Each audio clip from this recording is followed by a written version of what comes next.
উত্তাল সাগরে ডুবে যাচ্ছে বিশাল এক টাগবোট। শেষ মুহূর্তে জীবন বাঁচাতে পানিতে ঝাঁপ দিচ্ছেন ১০ জন নাবিক।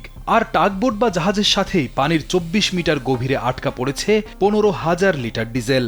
ঘটনাটি ঘটেছে ফিলিপাইনের জাম্বালেস প্রদেশের বোটোলান উপকূলে। তবে স্বস্তির বিষয় হল মৃত্যুর মুখ থেকে ফিরে আসা এই ১০ জন নাবিককেই শেষ পর্যন্ত অক্ষত অবস্থায় উদ্ধার করা সম্ভব হয়েছে। গত সোমবার প্রকাশিত একটি ভিডিওতে দেখা যায় MTUGSL সুয়াল 1 নামের একটি জাহাজ হঠাৎ ডান দিকে মারাত্মকভাবে হেলে পড়ে। বিপদ বুঝতে পেরে নাবিকরা দ্রুত পানিতে ঝাঁপ দেন এবং সাঁতার কাটতে শুরু করেন। এর কিছুক্ষণ পরেই উত্তাল সাগরের বিশাল ঢেউয়ের নিচে পুরোপুরি নিশ্চিহ্ন হয়ে যায় জলযানটি। স্যান্ডেলিনা সো, রূপচর্চায় আভিজাত্য। ফিলিপাইনের কোস্ট গার্ড দাবি করেছে শক্তিশালী ও উত্তাল ঢেউয়ের কারণে সম্ভবত জাহাজটির ভারসাম্য পুরোপুরি নষ্ট হয়ে গিয়েছিল।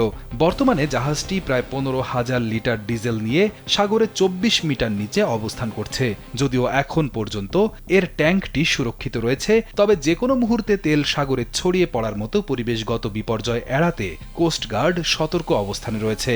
তারা উপকূল জুড়ে কড়া নজরদারি চালাচ্ছে এবং তেল অপসারণের প্রয়োজনীয় যন্ত্রপাতি প্রস্তুত রেখেছে। উল্লেখ্য, এর আগে ১৪ আগস্ট ইঞ্জিন রুমে লিকেজ দিয়ে পানি ঢুকে যাওয়ার কারণে এই একই জাহাজটিকে ইচ্ছাকৃতভাবে চরে আটকে রাখা হয়েছিল। সেবারও ৯ জন নাবিককে নিরাপদে উদ্ধার করা হয়েছিল এবং সাগরে কোনো তেল ছড়িয়ে পড়ার ঘটনা ঘটেনি।